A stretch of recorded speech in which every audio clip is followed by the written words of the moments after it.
Voyons comment écrire une classe. Pour écrire une classe, pour mettre en place une classe en Python, c'est très simple. Je vais me référer à la classe rectangle. Pour une classe rectangle, on a besoin des données telles que la longueur et la largeur.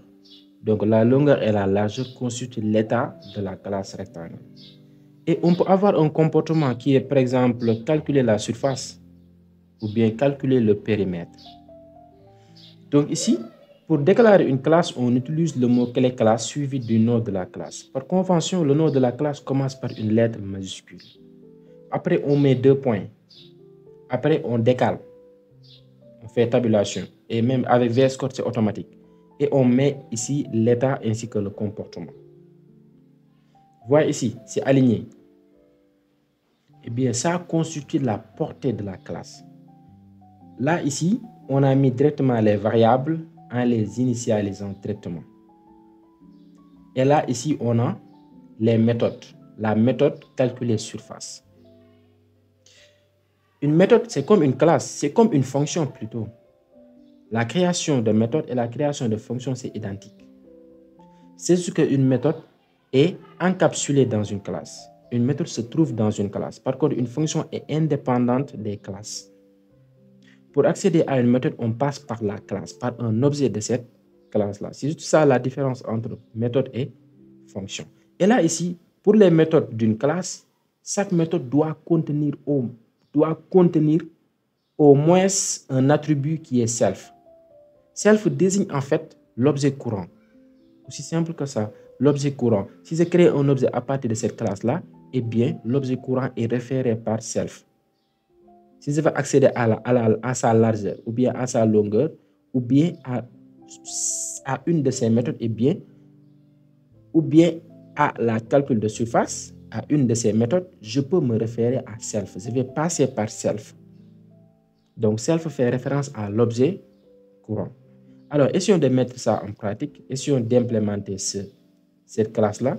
Donc là, j'ai créé ici ma classe rectangle. Mon fichier rectangle.py qui va contenir la classe rectangle. Donc, je mets classe rectangle. 2 points. Et quelles sont ces données? Là, je mets largeur. Je mets égal, je lui donne une valeur, par exemple 15. Et là, longueur, je lui donne une valeur, par exemple 20. Et là, ici, je mets son comportement, sa méthode, calculer surface.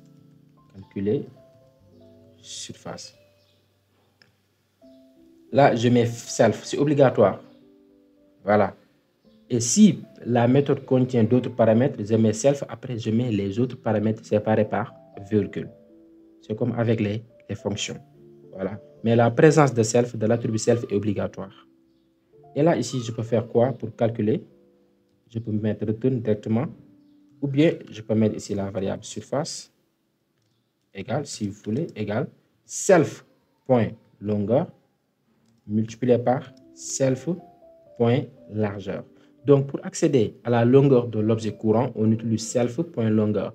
Pour accéder à la largeur de l'objet courant, on utilise self.largeur. Et là, ici, je peux retourner la surface. Return surface. Voilà. Donc, je viens de créer ma classe rectangle.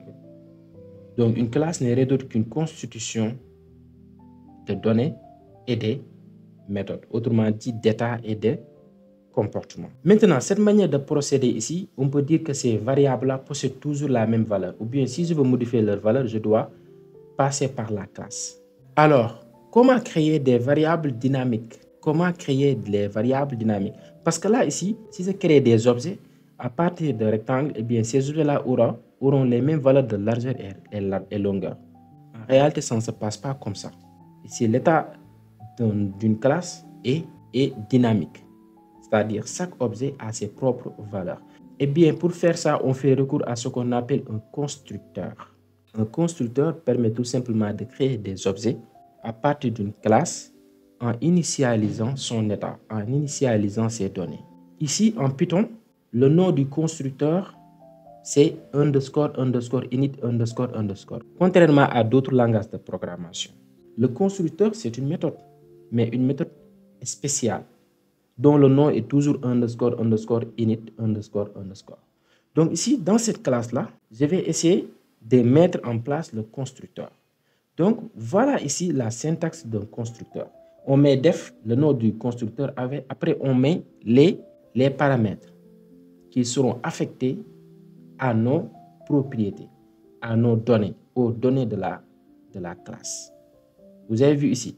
Donc, pour accéder à la largeur, on met self largeur, qui veut dire que c'est la largeur de l'objet courant.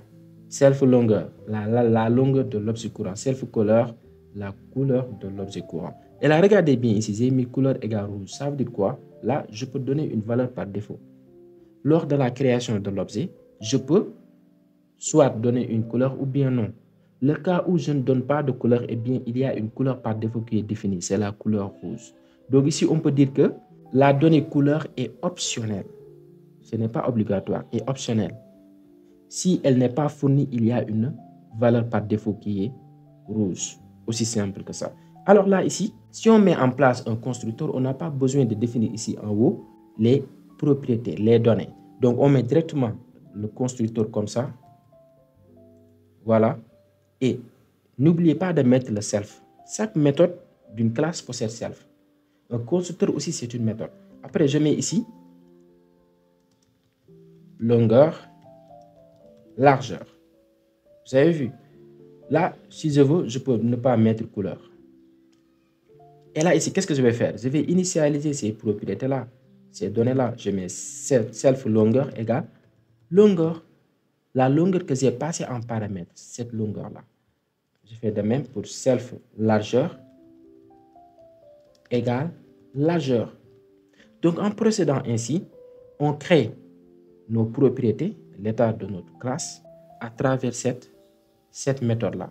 Et cette méthode aussi leur affecte de valeur lors de la création d'instances, lors de la création d'objets. Cette méthode fait deux choses à la fois, la création de l'état ainsi que l'affectation de valeur à l'état ou bien aux données lors de la création d'un objet. Aussi simple que ça. J'ai mis en place mon constructeur. Voyons un petit exercice pour illustrer cela. On va se référer à l'exercice précédent.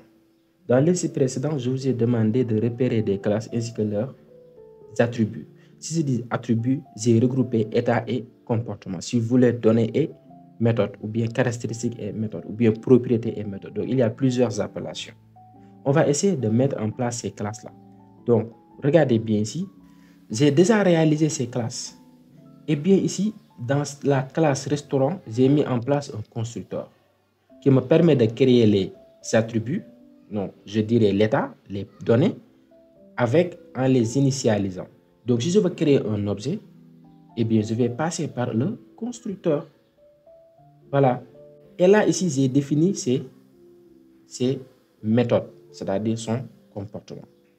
Ici, cette méthode-là a besoin d'un paramètre. J'ai ajouté plat. Vu qu'ici, le paramètre self est obligatoire. Et là, en Python, on peut créer une méthode vide. Une méthode qui n'a pas de corps. En mettant le mot-clé passe. Aussi simple que ça. Donc, dans la méthode du constructeur, j'ai créé les attributs, les données de cette classe-là. Et ici, j'ai les méthodes. De même que pour plat, vous avez vu ici le constructeur qui crée l'état, c'est-à-dire les données de cette classe-là. Et là, ici, j'ai quoi? Sa méthode. De même que le serveur, ainsi de suite, ainsi de suite. Donc, c'est comme ça qu'on met en place une classe. C'est très facile, c'est très simple.